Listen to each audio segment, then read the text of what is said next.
sure expecting this question. Any thoughts on a potential former Governor Cooper Senate run 2026? I think the world of Roy Cooper. He has served this state so well in everything he's ever done, and I think he would be an incredible U.S. Senator, but obviously it's his choice to decide to run or not. Governor Stein, we're all watching Washington, D.C. and what's happening there. Talk to me about the impacts, your concerns about this big, beautiful bill to North Carolina. This bill is anything but beautiful. It's ugly, it's bad, it's going to have devastating consequences to this state. There are going to be hundreds of thousands of people who lose their health insurance. 1.4 million people get food, and a lot of them, about 600,000 of them, are children through SNAP benefits. Depending on how they structure this bill, we might lose all SNAP benefits in the state, which not only hurts kids, it hurts the farmers, it hurts grocery stores. And then the credits, the tax credits for clean energy and clean technology, they're throwing those to the side after businesses have made investments of billions of dollars based on the federal government's commitment. It's going to cost the state thousands and thousands of jobs. This bill is a travesty, and you're asking, why are they doing these damaging things? It's to give tax breaks to the wealthiest among us and corporations. It's a disgrace. I'm going to let Director Meyer jump in. Okay. Thank you.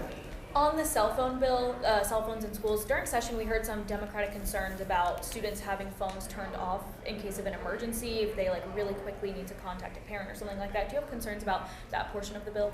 I think that schools work well when students focus and pay attention. And all of us, adults included, know how when that phone is in your pocket, there's this impulse, you want to go look at it, you want to see what's going on, and it takes you away from the moment of learning when that great thing happens.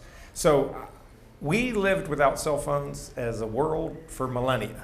I was in school, we didn't have cell phones. If your parent needed you, they called the front office called the classroom, and within seconds you were found. So I am not so much worried about that. I'm really excited about what this is going to do for children's learning and children's mental health. Governor Stein, do you see Mecklenburg County's transit bill as being a model that other counties could adopt?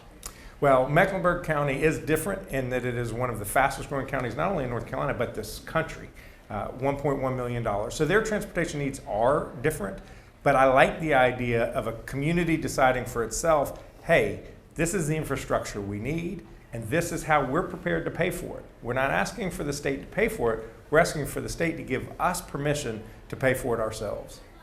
How are your relationships with the House and Senate leaders, and have they given you any sense of if we're progressing towards a budget? Well, we've been working together constructively on many matters. There are obviously issues in which we differ. I was dissatisfied that they left. Today is the start of the fiscal year. July 1st is the start of the fiscal year. We don't have a budget. That is irresponsible. We need to make sure that we are paying our teachers a good salary so that they stay on the job. We need to pay our law enforcement more. With the threat of what the federal government is doing to Medicaid, the fact that we haven't done what they call a rebase of Medicaid to get it up to speed based on inflation, that is unacceptable. So there are many things that have to happen. I urge the legislature, the leadership of the House and the Senate to come together and get a budget done and work with me, and hopefully we can come to a budget on which we all agree.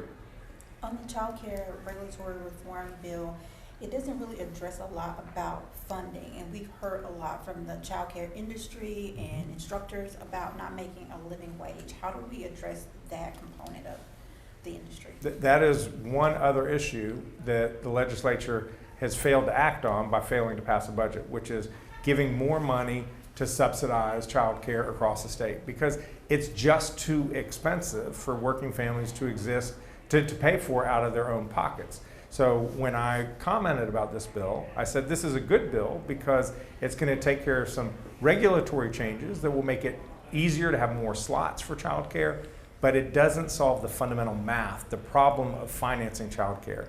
My task force on child care and early childhood education is going to come up with a series of recommendations.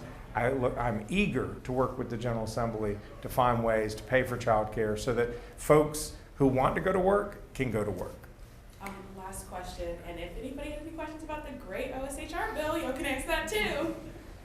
Governor, the bills you signed, they all had fairly broad support, but there obviously are a number of outstanding bills such as the DEI bills, which were more contentious. What's the status of the signing or the vetoes of those bills? Yeah, we're in active review of all legislation. There were literally dozens and dozens of pieces of legislation that the legislature sent over in the last week, and so my next task is to go read more of them. All right, thank you, everybody. I appreciate everything. Thank you. Thank you. Governor, Congratulations. Director Martin,